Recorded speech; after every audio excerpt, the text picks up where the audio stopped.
Welcome to the Vintage Sanctuary, where my obsessions compel me to make another Doby-Ous video for you and for John, the 3D 80s kid. Now, here's the deal. I'm one of the few people in this community that's ever seen him in person. In fact, I've seen him in person multiple times. And I can assure you that he is absolutely three-dimensional. Let's see, what else does he have going for him? Oh yeah, he was definitely a kid in the 80s, so he's got that going for him. And what else? What else can I think of here? Oh man, come on. Pressure's mounting since I've got a video rolling. Oh yeah, his humor sucks, like mine, so he's got that. Actually, I will say the more I get to know John, the more I respect him. Really, really just a fantastic person. So I am honored to be his friend. And he's asked us to make videos about what types of obsessions lead us to compulsions in the hobby. Not talking about clinical OCD here, although, some in the community probably have it. But we want to be respectful to those who are dealing with that challenging issue for sure. So we're talking about hobby obsessions. Okay, I am obsessed with Reggie. Reggie Jackson?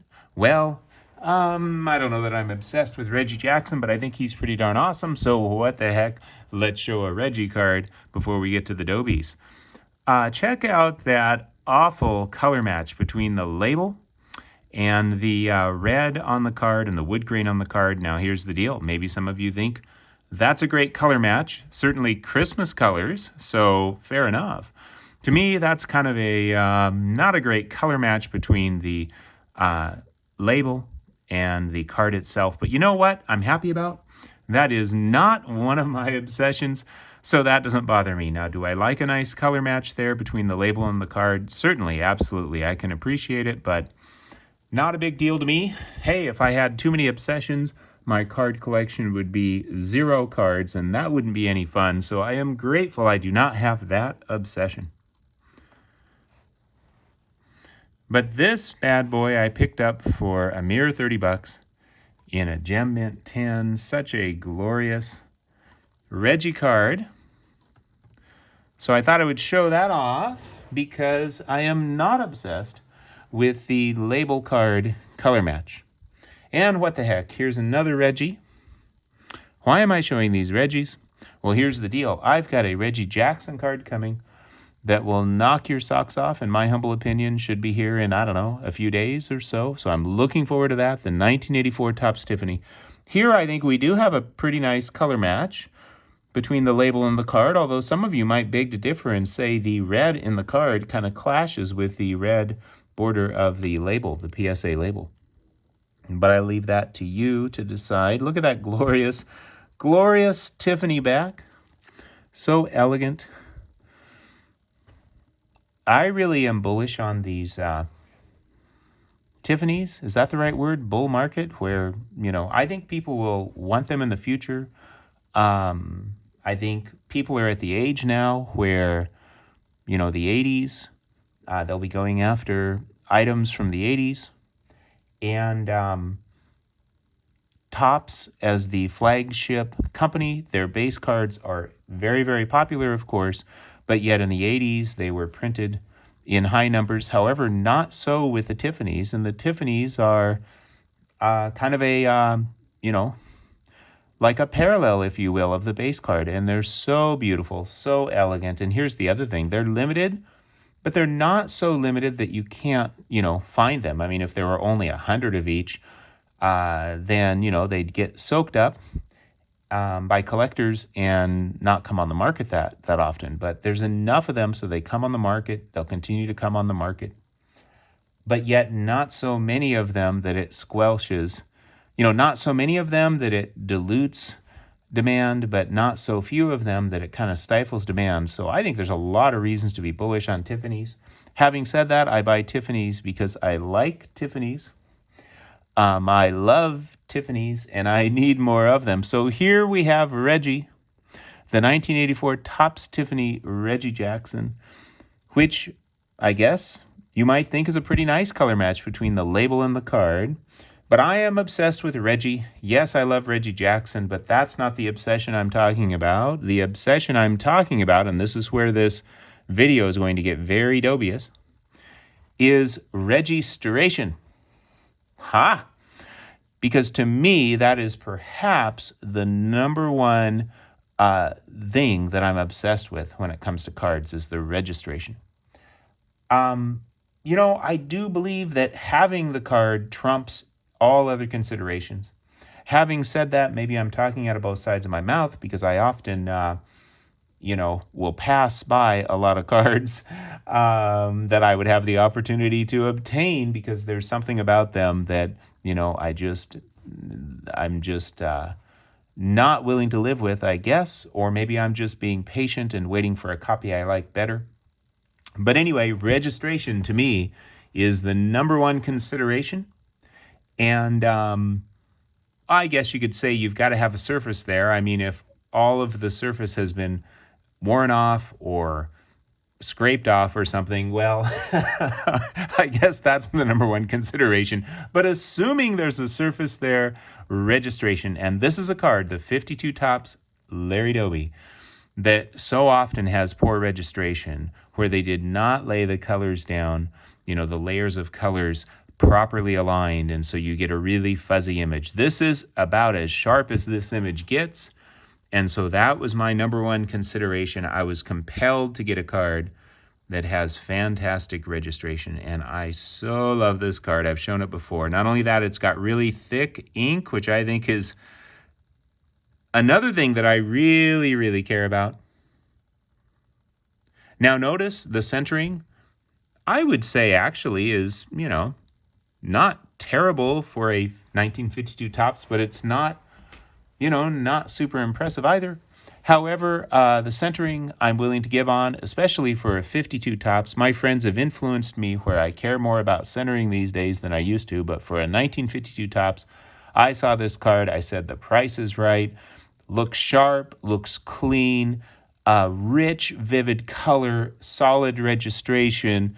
Yeah, it's off-center, but not crazily off-center. I said, this is the card for me, and I am super stoked to have it.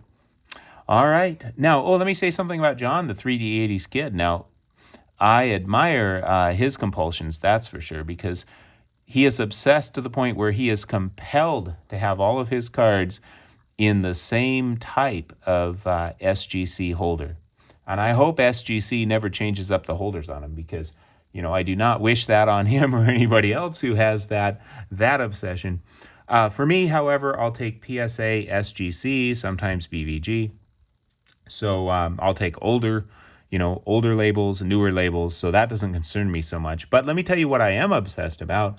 I am obsessed about the holder not having a lot of scratches. In fact, whenever I get a holder, usually first thing I do is I carefully use a terry cloth and Plastex plastic polish, and I will polish that baby up very carefully. I've got my technique down. I think it works really well, and does a great job of getting rid of smaller scratches and stuff. So I like my cards to have holders that are clear and relatively scratch-free, because that's something that bugs me. More on that in a little bit.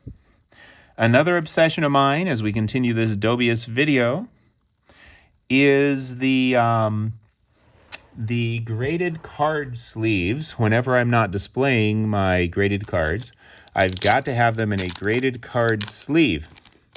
And that, I think, relates to that's a compulsion, actually. I'm compelled to do so because I'm obsessed with keeping those holders scratch-free as much as possible. So that's another compulsion I have, is keeping the graded card sleeves over the graded cards when I am not displaying them. Check this Doby out. Got an amazing deal on this. You've seen this one before if you watched that video. The 54 Bowman with the Yankee Stadium in the background. Love the back as well. So such a beautiful card. Well, why this Doby-Ous video? Because we have a brand new Larry Doby that I want to show you today. I got it at auction, was really excited, but when it came in the mail, the the seller had not packaged it well, and being in an oversized slab, it was cracked. And I'll put some pictures up so you can see the damage. And that is something that I am obsessed about. I am compelled not to have any cards with a damaged slab. I mean, I suppose if it were the tiniest little chip or something, depending on where it's at, I might be able to live with it. But cracked slabs, I cannot deal with. So I instantly reached out to the seller and said, hey, the slab cracked in transit. I showed him pictures. He said, what do you want to do? I thought about returning the card, but I really liked the card. I got it for a great price. It didn't look like the slab damage hurt the card. So I said, hey, would you pay the $15 fee for me to send it to SGC? He said yes, and then I tossed in another $15 for the SGC shipping and shipped it right off to SGC, and it is back to us in a brand new slab. By the way, they gave it a new number as well. So here we go. The 1952 Redman Tobacco, American League number 6, Larry Doby. This card is tough with the tab, and oh, what a glorious card. What a glorious card. And I'll tell you what, here's the deal. I've got cards in my collection that are 2s, and, they look, in my mind, they look nicer. They have, fantastic eye appeal for the grade, but there's a reason that they're a 2, some wrinkles or crinkles or something like that, something on the surface. There's a reason that they're a 2. I have not figured out why this is a 2. I've held it in the light in various angles, and so it looks more like a 4 or a 5 to me, the looks. To me, it looks even higher than that in grade. Wow, what a glorious card. Tough one, too. So, that's what I'm looking for. Did not have to spend much money for this card. And, hey, maybe its technical grade is 2. I mean, that's what SGC said, so who am I to, disagree? But I'm not looking for cards where it's a 4 or a 5 in a 2 holder. I mean, if that happens, which sometimes happens when people resubmit cards, they get higher grades, that's great. But I'm just looking for a card. It doesn't look like a 2 to me at all. So I don't care. I really don't care what the number says. Actually, I kind of like it when the number is low, but the card